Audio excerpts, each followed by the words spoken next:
Buenas, bienvenido a la sesión de problema correspondiente al capítulo Ley de Coulomb y campos eléctricos por el profesor Bertrand.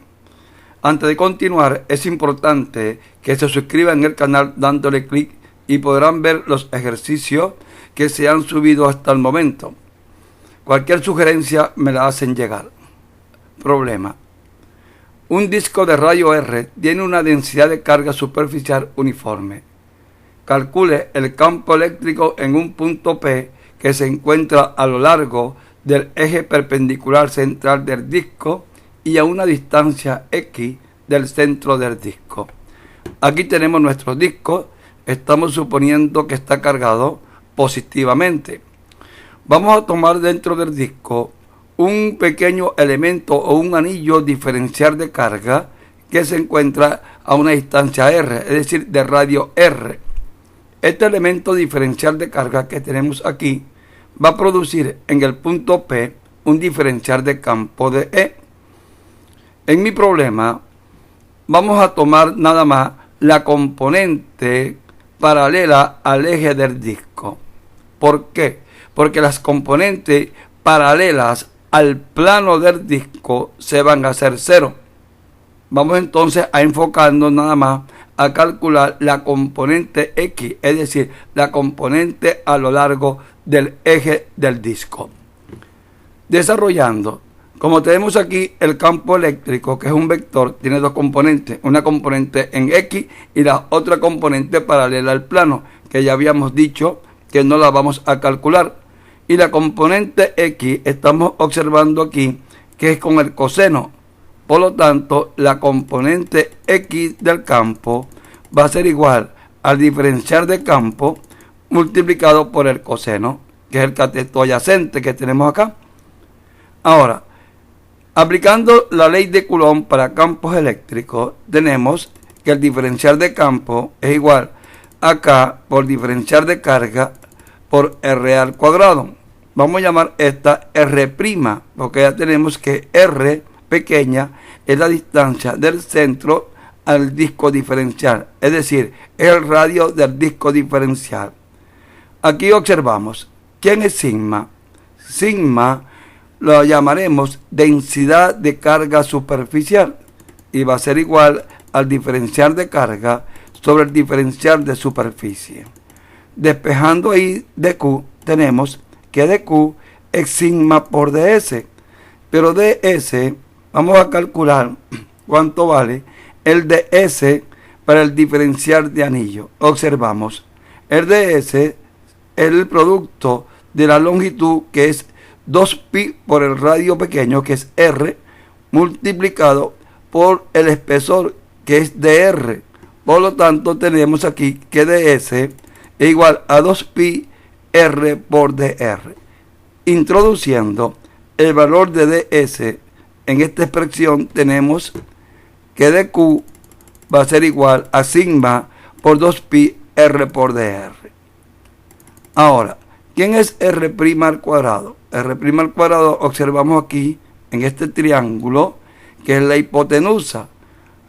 Entonces tenemos aquí que r' al cuadrado es igual a r al cuadrado más x al cuadrado.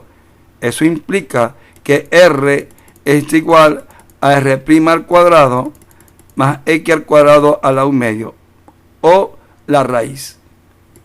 Introduciendo todos esos valores que hemos encontrado en la expresión del diferencial de campo, tenemos que el diferencial de campo es igual a K por sigma por 2pi r por dr entre r' al cuadrado, que es r cuadrado más x al cuadrado. Viendo aquí en el triángulo, vamos a ver ahora quién es el coseno de tita. El coseno de tita sería el cateto adyacente sobre la hipotenusa. Por lo tanto, tenemos que el coseno de tita sería x sobre la hipotenusa, que es r al cuadrado más x al cuadrado a la 1/2.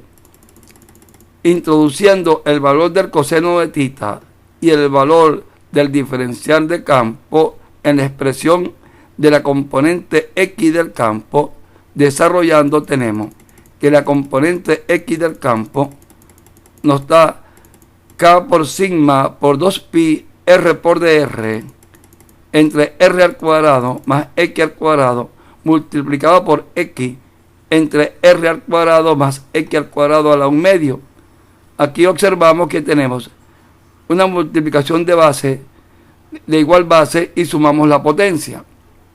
Desarrollando tenemos que la componente X del campo nos da K por sigma por 2pi X R por dr entre R al cuadrado más X al cuadrado a la 3/2.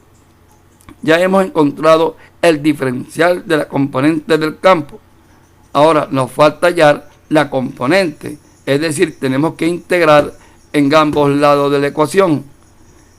En el lado izquierdo nos queda que la integral del diferencial de campo es el campo, y en el lado derecho nos queda K por sigma por 2pi por X, que es una constante, y nos queda dentro de la integral R por dr entre R al cuadrado más X al cuadrado a la 3/2. Esta integral, vean, R pequeña oscila desde 0 hasta el borde del disco, que es R. Por lo tanto, los límites son desde 0 hasta R. Para resolver esta integral, haremos un cambio de variable. Llamaremos a U igual a R cuadrado más X al cuadrado. Diferenciando nos queda que de U es igual a 2 veces R por dr. Introduciendo estos valores en la expresión que tenemos acá, nos queda que eso queda K por sigma por pi por X de U entre U a la 3/2. Recuerda que de U es 2R por dr. Aquí tenemos el 2R por dr, esto es de U, y nos queda U a la 3/2. Por el momento no vamos a colocar los límites de integración, vamos a ahorrarnos un pequeño el trabajo aquí. Vamos a pasar ahora U a la 3/2 al numerador y nos queda de esta expresión K por sigma por pi por X, U a la menos 3/2 diferencial de U. Integrando, nos queda que la componente X es K por sigma por pi por X, se le suma 1, como ya sabemos, menos 3/2 más 1, me queda U a la menos 1/2.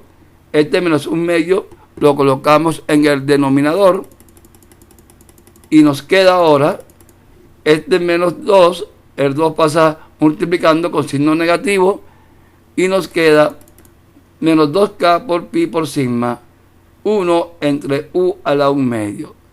Reemplazando ahora el valor de U por su expresión, nos queda que eso será menos 2K por pi por sigma, 1 entre R al cuadrado más X al cuadrado, y lo evaluamos entre 0 y R. Evaluando esta expresión nos queda menos 2 veces K por pi por sigma, primero cuando R pequeña tiene el valor de R, y nos queda la raíz cuadrada de R cuadrado más X al cuadrado. Posteriormente, cuando vale 0, nos queda la raíz de X al cuadrado, y la raíz de X al cuadrado es X. Ahora, ¿qué hacemos aquí? Multiplicamos, menos por menos da más, y menos por más da menos. Y también multiplicamos por X. Observen aquí, nos queda 2K por pi por sigma,